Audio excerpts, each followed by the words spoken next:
My name is Thomas Lewis, and I teach in the School of Informatics at IUPUI.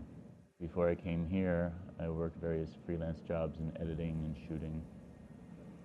TURF, which is the name of this exhibition, it's called the iData Art Pavilion, or TURF at the iData Art Pavilion, I guess. And the idea here is that TURF obviously is a reference to football, but I think what they're thinking is that this is our turf, and these are the artists here on our turf, and that's sort of tie-in to the Super Bowl and trying to get people who are in town, the tens of thousands of people that are going to be here doing things, right over to this part of town to see this. So this is a show that is put on by an organization called iData. This is probably the biggest event they've ever sponsored. It's pretty enormous. I think there are about 21 or 22 artists that have been given a space in this building. The building is the former City Hall. At one point it was the State Museum, and then most recently it was the interim library while a new library was being built. And it's been sitting empty ever since. So iData approached the city about possibly using the building for this event, and the city was agreeable, and it happened, but it was full of bookshelves. So iData had to come in and get rid of the bookshelves and the fluorescent lighting that was still in here and build out all these gallery spaces. So it's been months in the making. Well, I actually see it as an opportunity for both local people and a large amount of people who would be coming into town for the Super Bowl to come see some art. I mean, that's the objective, is to not only showcase the art here for people visiting for the Super Bowl, but also to sort of drive them out to other venues, other galleries, artist studios, things like that across the city. So that's one of the main objectives of the show, is to make people, especially out-of-town people, aware of the various art venues and art events in Indianapolis. My installation is a video mapping project, and it's actually the first time I've ventured into video mapping. And video mapping is where you can precisely align video onto various surfaces. So video can be distorted and can be arranged and mapped onto something, in this case, something that I've fabricated. So I built different screens, different sizes, and I was able to then specifically, put an image specifically onto that surface. And so what I've done is I've created 3 pieces in this space that are projected from 3 different projectors that make use of video mapping technology. The technology right now is so new. I mean, it is so incredibly new that I think what's happening here is that there's something new emerging in terms of capabilities to use video in both gallery spaces, but also on the street and more unusual circumstances, where it can be projected in a very customizable fashion, and then it surprises people, because basically what happens, and what I rely on happening, is that when you see it projected onto a surface or onto a series of surfaces that are sort of floating in space, you sort of trick the brain a little bit. My objective is to trick the brain so that when you look at something that is moving on a surface like that, they become one and the same. So that image becomes more tangible, and it feels like an object, right? So people think when they come in here, a lot of people believe that for example, the piece on the floor here, those circles really are spinning themselves. They don't realize right away that there's a projection on that surface. Perception, I think in this sense, visual perception in this piece of mine is really sort of what it's about. I started with this idea.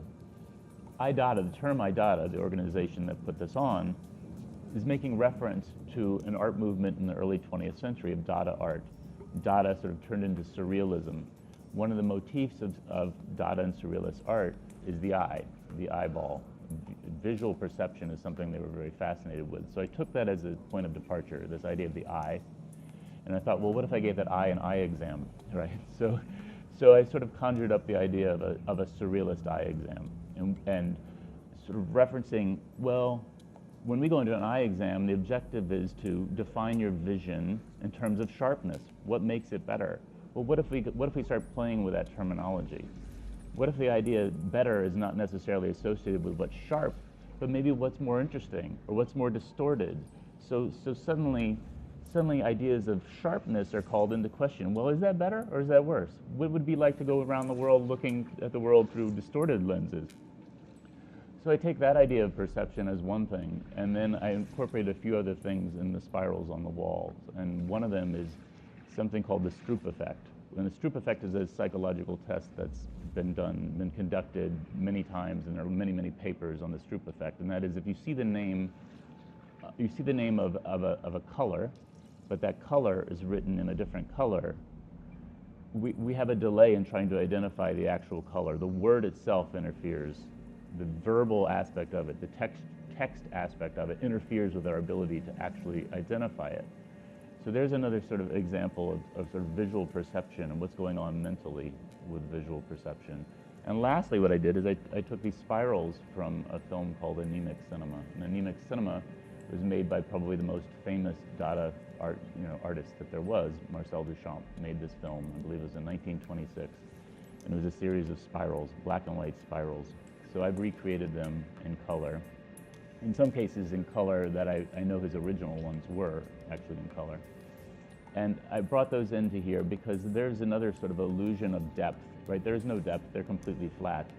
But I've taken them from his flat film that's black and white and two-dimensional, and I've brought it out into sort of into the room in 3 dimensions, bringing it out there. When you look at the items on the floor, which is the image of a ceiling fan repeated almost 100 times, projected from above down below, and we see it multiple times, part of our brain sort of sees it as flowers. So we're conjuring another image. We know that that's a mechanical thing that's on that surface, but it's flower-like, right? And then it's presented in sort of the context of flowers. So our brain starts to sort of play with, well, what is that, and how do I perceive that? So I'm interested in almost how we project this idea of flowers onto something that is not flowers. So there's another mental and visual process that's going on there. The idea that I have with the piece on the floor is I have the ceiling fans that are projected there, and they're still for about 4 minutes, they're still. And then it starts to spin, and they're offset, so they start to spin on the left side of the grouping, and they work their way across. And then during that time that they're spinning, the light on the fan gets brighter, the room light where it was shot changes to red, and that sort of ties in with the green-red Stroop effect that's on the spiral piece. But also green and red are the colors of color blindness, right?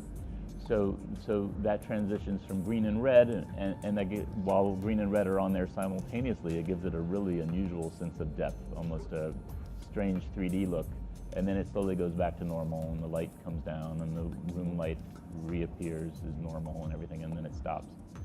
So my idea was that some people would come in while it's just still, and then be surprised when it suddenly starts to move, right? And then maybe become aware that, oh, these are ceiling fans, because I'm finding out that some people don't recognize them as ceiling fans, which kind of surprised me, but you never know when you do these things. What you take for granted, other people might not see.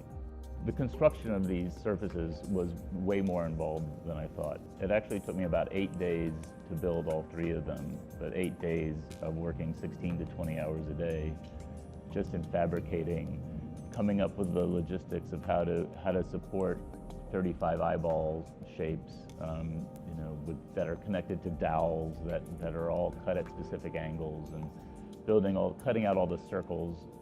It took me an entire day to cut out all the circles. So it took far longer than I anticipated. Far longer than I anticipated. The video was the easy part compared to actually constructing the physical objects that are being projected on. It took us 6 days to paint the walls, install all the physical things, finish getting the videos made and getting them calibrated, lined up, and accurate. That took 6 solid days of work. I enjoy exploring video and exploring new video technology, and here is an opportunity, a great opportunity to showcase work to the public, to showcase work to people visiting from out of town. I mean, that to me is very inspiring. It makes me want to really take an idea and run with it, and it's not every day you get a chance to show your work to the public in such an amazing showcase as this.